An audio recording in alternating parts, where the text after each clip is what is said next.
run away. Please stay. Welcome.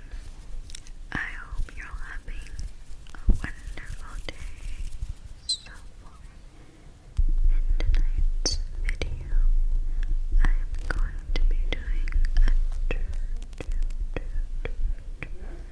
cry and ASMR. So with that being said,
Lizzie's 11th birthday, May 26, she and Norma broke into and vandalized a nursery in nearby Woodland Crescent.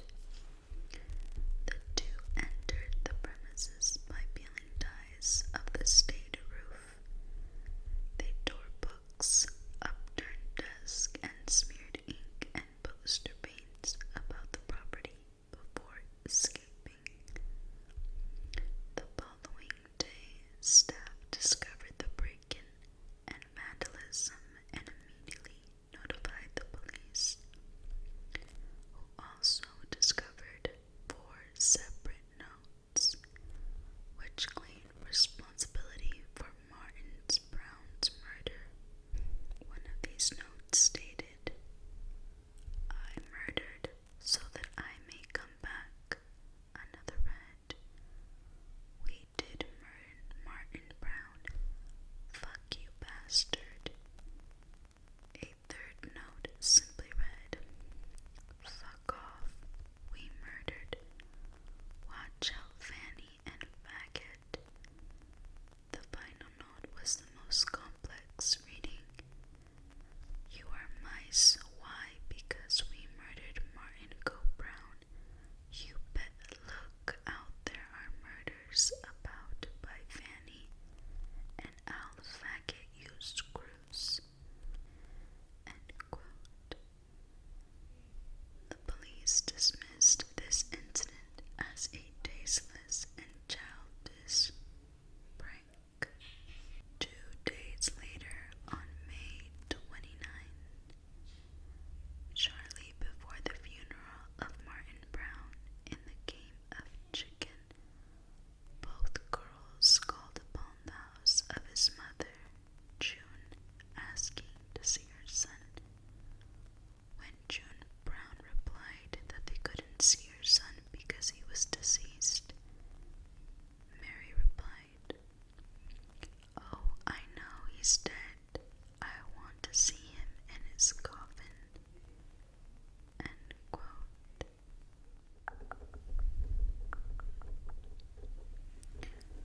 On the afternoon of July 31st, 1968, a 3-year-old child named Brian Howe was last seen by his parents in the street outside his house, playing with one of his siblings. The family dog and Mary Bell and Norma Bell. When he did not return home later that afternoon, concerned relatives and neighbors searched the street without success. At 11:10 p.m., a search party discovered Brian's body between 2 large concrete blocks. Upon the Tin Lizzie, the first policeman to arrive at the scene observed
hours of August 5th. On this occasion, she was notably defensive when confronted with the discrepancies of her previous statement. She informed detectives, "You're trying to brainwash me. I will get a solicitor to get me out of this." Later that same day, Norma was questioned again.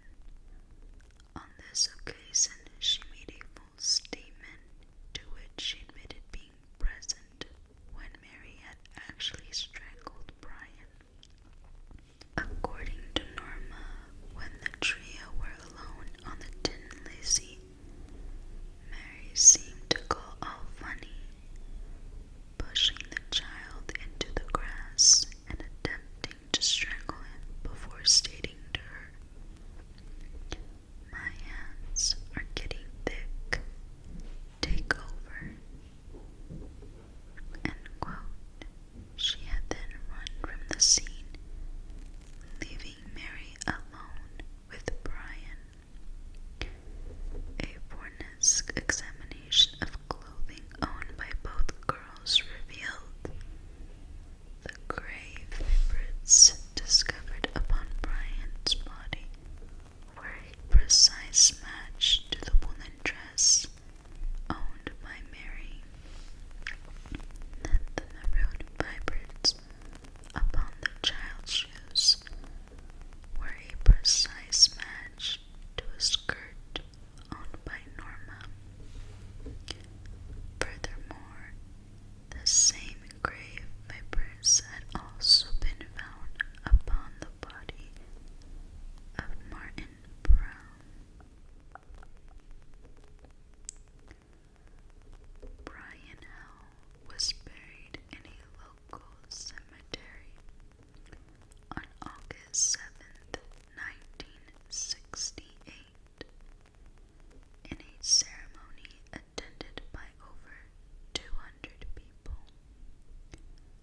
According to DCI Dobson, who had planned to arrest both girls later that day, Mary Bell stood outside Brian's household as the child's coffin was brought from the home at the beginning of the funeral procession. Dobson later stated, "She stood there, laughing, and rubbing her hands. I thought, my God, I've got to bring her in. She'll do another one." Both girls were formally charged with the murder of Brian Howe at 8 p.m. that evening. In response to its charge, Mary replied, "That's all right by me." Norma burst into tears, simply proclaiming, "I never. I'll pay you back for this."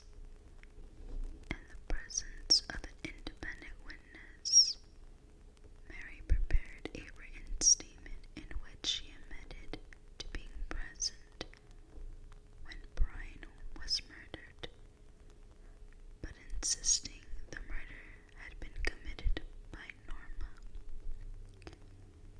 She also admitted she and Norma had broke into the Woodland Crescent nursery the day after the murder of Martin Brown, defacing the property before the two had written the 4 handwritten notes. On the 5th day of the trial, Norma testified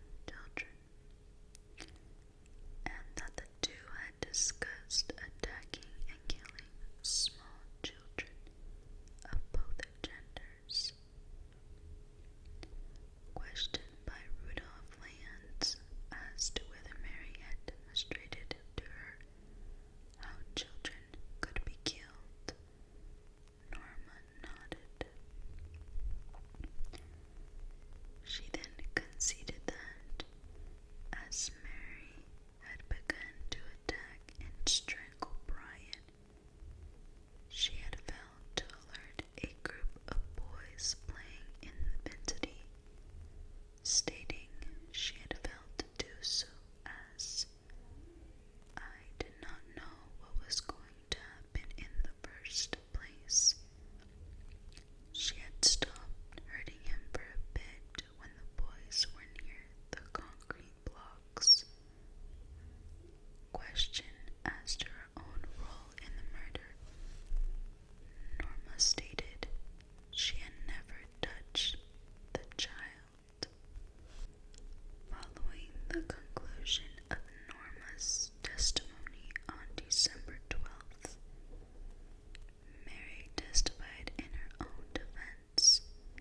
Her testimony lasted for almost 4 hours, concluding on December 13th, and was briefly adjourned on one occasion when she began crying in the policeman's arms. She dared her co-defendant's accusations, insisting that although she had observed the body of Martin Brown at State Margaret's Road, she herself had never harmed the child, that she and Norma had later asked the boy's mother to view his body, as the two were daring each other and one of us did not want to be a chicken. Mary also conceded she had divulged to others her knowledge of Martin's death, could get Norma put straight away. Question with regards of the death of Brian Howe.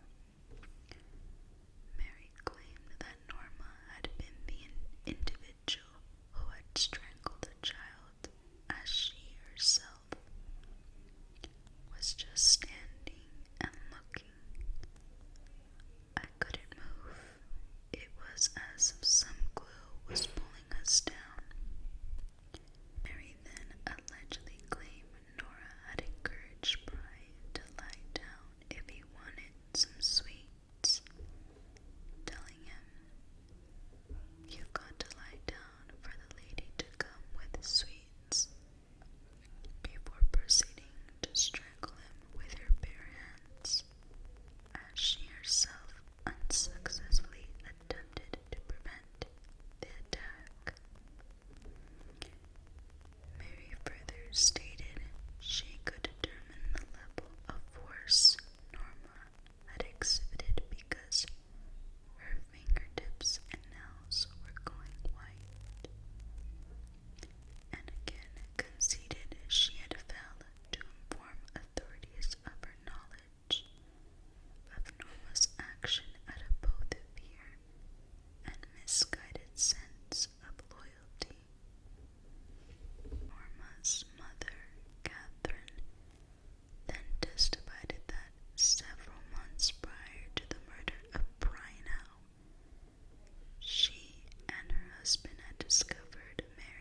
1979, Bell worked first as a secretary, then as a waitress at a cafe in York Minster, under the supervision guidelines in effort to prepare her for eventual release.